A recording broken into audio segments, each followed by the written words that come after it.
Hello and welcome. Thank you so much for volunteering your time to be part of the Fall 2020 soccer program. This presentation was created to help you prepare, feel confident, and to ask questions prior to the start of the season. During this presentation, we'll be going over introductions, uniforms, schedules, field duties, the COVID-19 protocols, practices, scrimmage, and our scrimmage format. I'd like to introduce to you David Kamara. He's our Director of Youth Development. David Kamara will be leading the training sessions on Tuesday.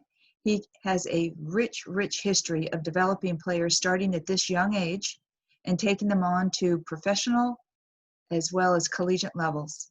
Currently, two of his former players, Chase Casper, plays for the MLS, Minnesota United, and Andy Sullivan plays for the Washington Spirit.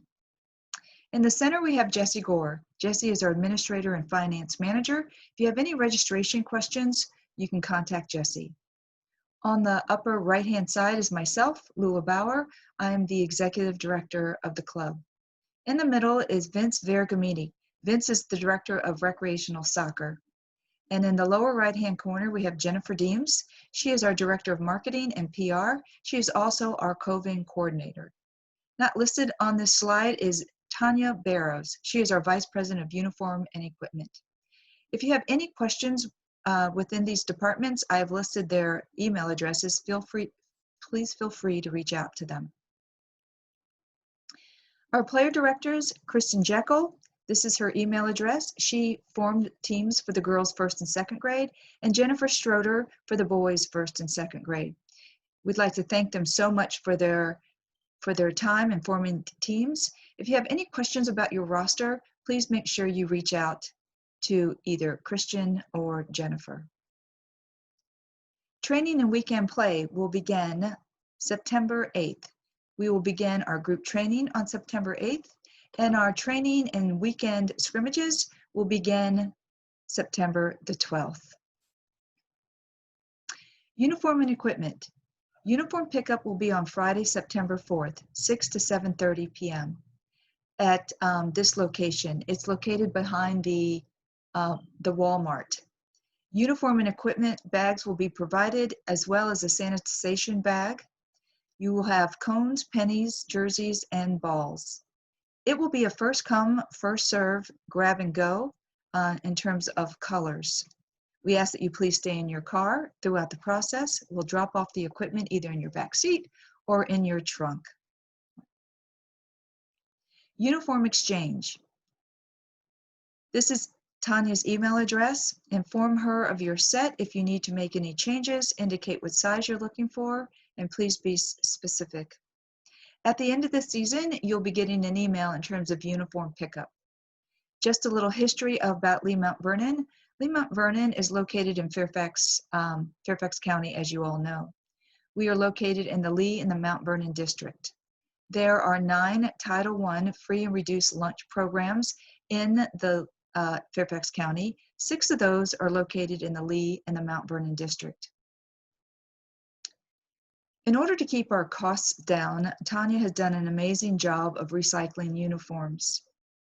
This way, we keep our costs down in terms of registration, and there's not an added cost in terms of purchasing uniforms. So in order to make sure that we do keep our registration costs down for our recreational families, uniforms are recycled. Registration. Players must be registered prior to participating. Registering with the Lee Mount Vernon Sports Club provides you membership to the VYSA, which is our governing body. Being a member of VYSA allows for secondary medical insurance. So in other words, families that don't have medical insurance, if they get injured during a practice or a game, they are allowed to apply to VYSA for medical coverage. Also, if you are a member, you have to register. If you're a member of VYSA, if a player was to get injured and a procedure wasn't covered on their primary insurance, they can apply to VYSA to cover secondary. For example, years and years ago, I had a player that tore her ACL during a game. Her primary insurance covered her procedure, but it did not cover her MRI. So she submitted that to the VYSA, and VYSA was able to cover her MRI as secondary insurance. So it's very, very important that all players that participate are registered with the club. Team training and scrimmages. Team training and scrimmages are scheduled on the weekends to happen at Island Creek Elementary School. If you're coaching more than one team, please inform our Director of Recreation, Vince Vergamini, at this email address to let him know that you are coaching more than one team so he can deconflict your schedule. Also, if you're a referee, let Vince know so he can give you the earliest time slot so you're able to referee throughout the day.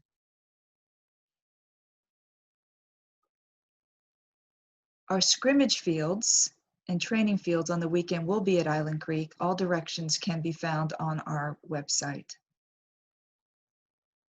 Field duties. So on the weekends, we will be having our individual team training and intra-team scrimmages, and we will be providing portable goals or bow nets. The field equipment will be stored at the field, and they will be the portable bow nets. The combination is posted on the website. The first training of the day, that coach is responsible for setting up the portable goal. More information about this will be sent out prior to September 12th.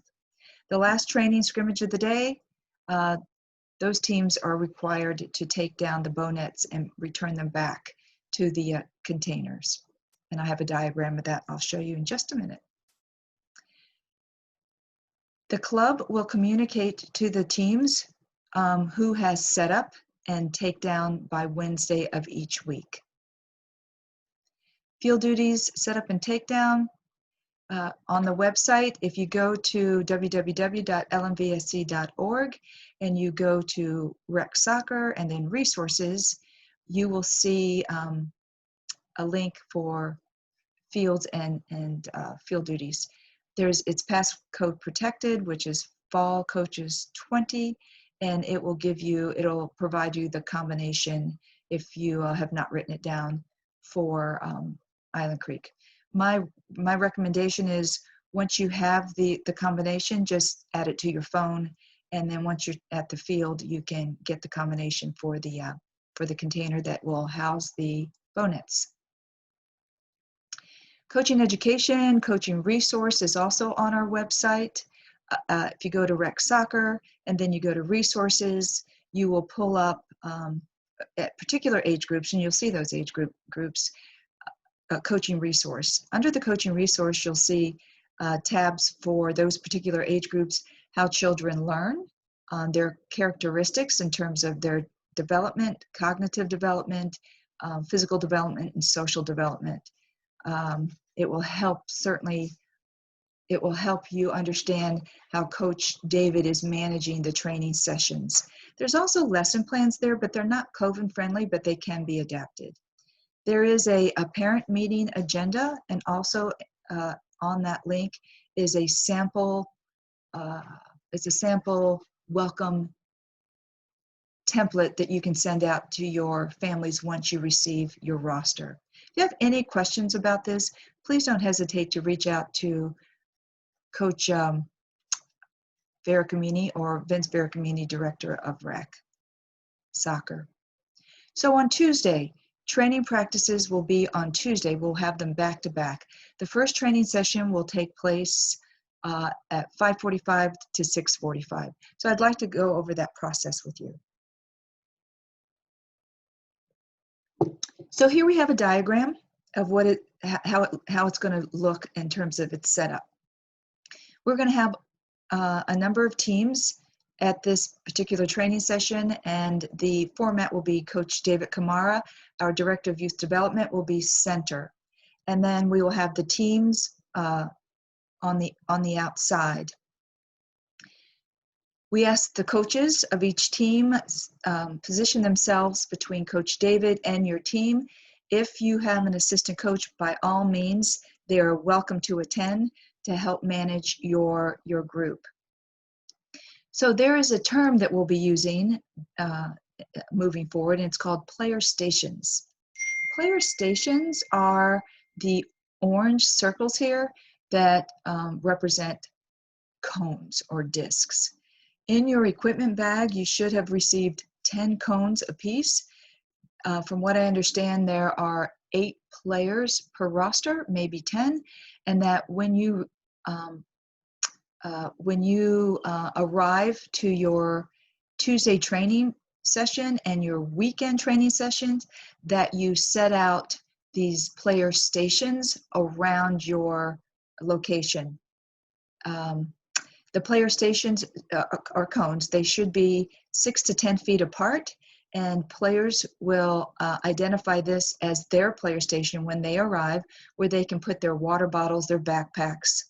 And then during water breaks, that's where they'll go to, for the water breaks, which will help us maintain social distancing. So these are player stations, and they will get accustomed to seeing these cones and knowing that they'll pick their own player stations. And during water breaks, that's where they'll go. And that keeps their equipment or their backpack and their water bottles socially distant. So David Camaro will be running the Tuesday training sessions. And then of course the coaches will help facilitate. We are asking that you take the Tuesday training sessions and then reinforce that on the weekend training sessions as everybody ends up in a intra-team scrimmage.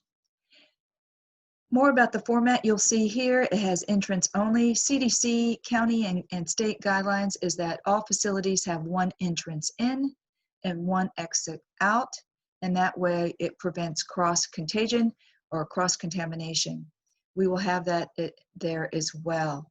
We will have assistants that will be checking in our players, making sure they have hand sanitizers, and then helping them find where their team is located.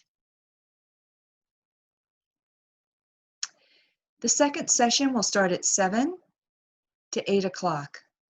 We have a 15-minute buffer between 2 sessions to make sure everyone in the 5:45 to 6:45 session exits the field prior to the 7 to 8 o'clock session entering the field. Again, this is an example of player stations. You can set them out however you want, just as long as they're on the outside of your training and scrimmage area. David Camaro will be again in the middle leading the group, and we ask that the coaches and facilitators, coaches, assistant coaches, align themselves between Coach David and your teams. On Saturday, our training sessions will be at Island Creek, left and right. This is a diagram of what it will look like. The lockbox combination for our Joe box will be located in this orange container right here. We will have one entrance, which is in the middle of both left and right, and an exit to the right here, which sort of bypasses the tot lot. We have an ample amount of parking. You can come around this way for your entrance, or you can go around the back to enter. And there is a path or a shortcut that goes behind this tot lot.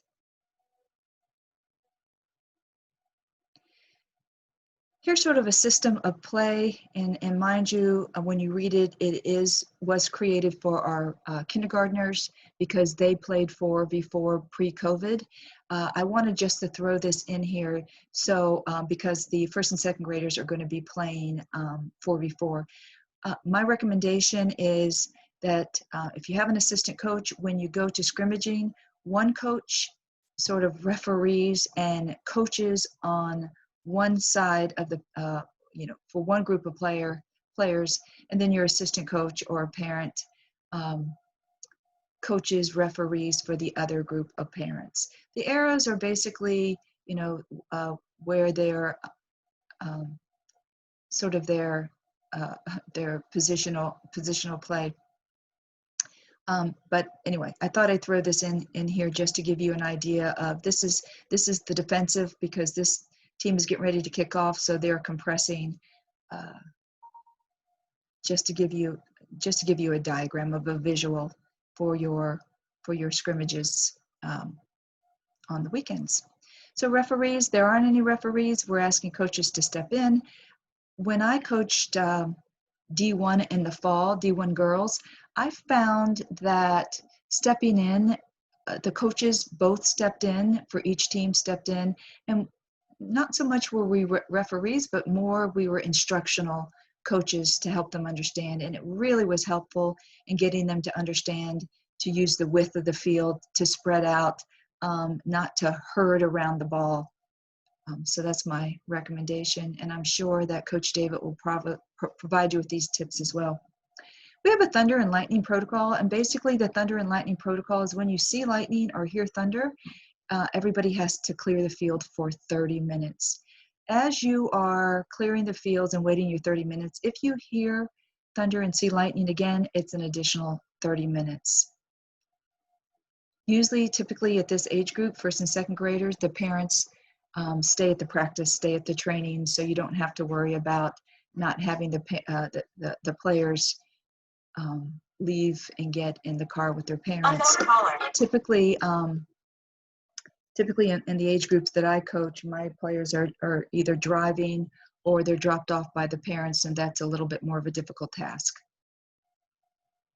So I want to go over the COVID protocols before the beginning of the season, and by all means, if you have any questions, please contact Jennifer Deems.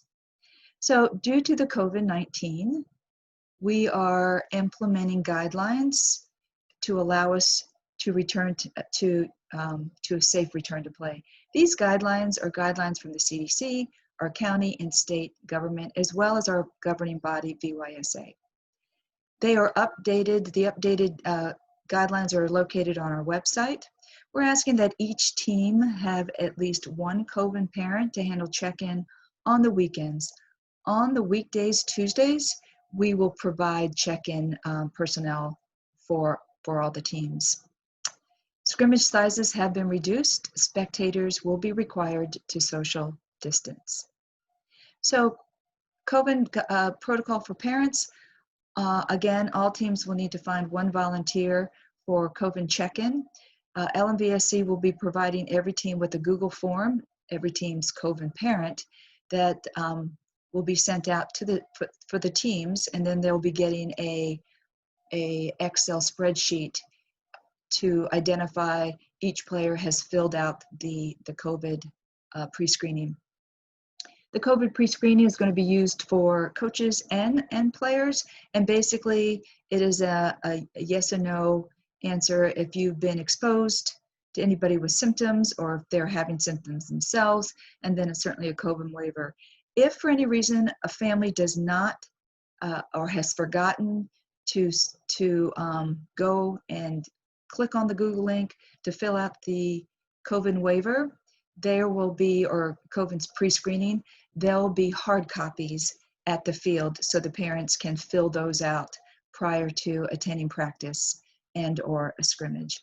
We've been doing this all summer long with our travel program, and we've got it down to a science, and it is just, at this point for the travel program, sort of a normal process that everybody's gotten accustomed to, and I trust that this will happen with our recreational program as well.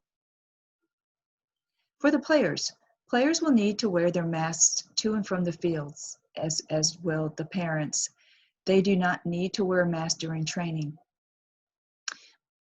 As I mentioned, this summer, we've instituted these protocols. Players will wear their mask to and from practice, and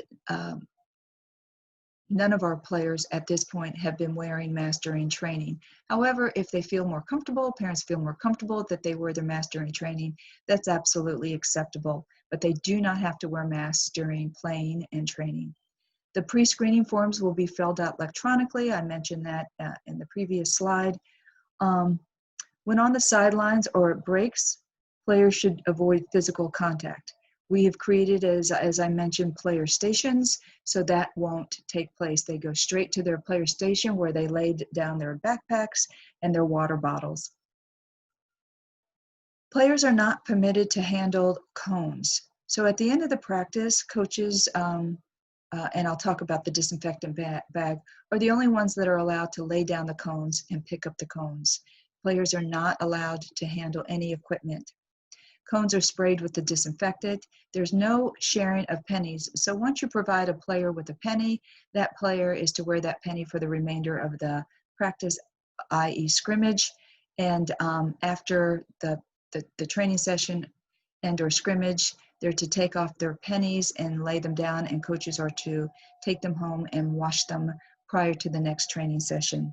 All players must bring their own ball, and that is a CDC VYSA guidelines. Players are encouraged not to share equipment. However, since we're in phase 3 and we're playing scrimmages and matches, they are sharing their soccer balls, but we're still asking each player to bring their own soccer ball to and from practice. Coaches at the uniform pickup will be provided sanitization bags, and will be provided within the sanitization bags, you'll have a bottle of disinfectant, and you'll also have a bottle of hand sanitizer. At the Tuesday practice, prior to players locating their coach's training area, the group that will be checking them in will give them a hit of hand sanitizers before they attend before they're shown their location. So sorry. During the training session and scrimmages on weekend, the same process will happen. And also the coaches will have their own hand sanitizer. What I typically do, what I've been doing this summer, is keeping that hand sanitizer bottle in my pocket. So if I see a player that has fallen and touched the turf, or if I feel that somebody needs a hit of the hand sanitizer, I'll just nonchalantly walk over there, and when I put the bottle out, they just automatically put their hands out. At the end of the practice, coaches are required to, as they're at the end of the practice and at their player station, as they're gathering their belongings, to go by and just give them a hit of the hand sanitizer before they leave. I do want to talk just briefly about the disinfectant bottle. The disinfectant bottle has disinfectant in it, and as you know, the weather can either, with the heat, can expand it, or with the cold, contract it. With the hot weather these days, we're asking our coaches to not close the disinfectant bottle all the way, to keep it halfway open so it can breathe. Actually, what I do with my disinfectant bottle is I just keep it completely open so it can breathe, and I just make sure when I store it sitting up. But I just want to make everybody aware of that.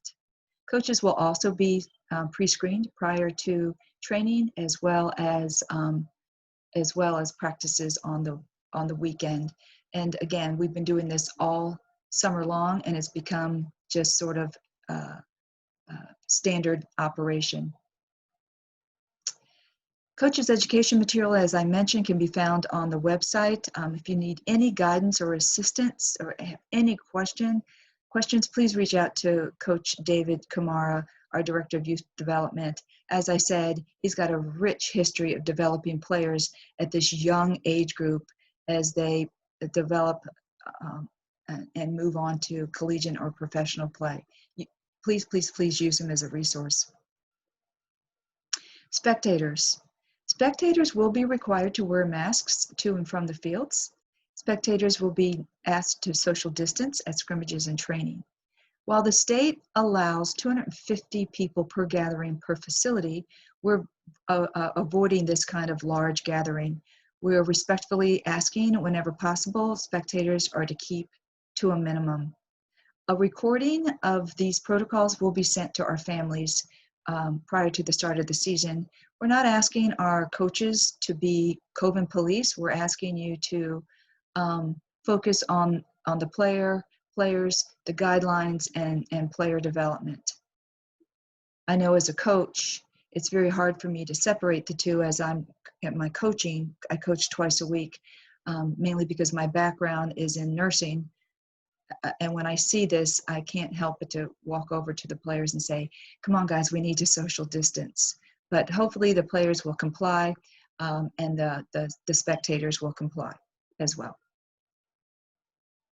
We ask that you do not interact with any other group you're sharing the field with. This should not, there should not be any scrimmaging or congregating at water break. And this is because of this particular age group. We are creating cohort groups, which are the individual teams. And we'll, of course, we're going to continue to monitor that as we continue to navigate through this pandemic. As always, field closures due to weather will be communicated by 3 p.m. of any given day to let you know whether or not training and or the weekend training scrimmage has been canceled because of weather. Again, we want to thank you. We have tons of thanks to you. We hope you have an amazing season. If you have any questions, please do not hesitate to reach out to the point of contact, to the sources of each individual department registration, coaching, COVID, anything that we can do to help you navigate through this season. So we wish you a terrific season and look forward to seeing everybody on the soccer field. Bye for now.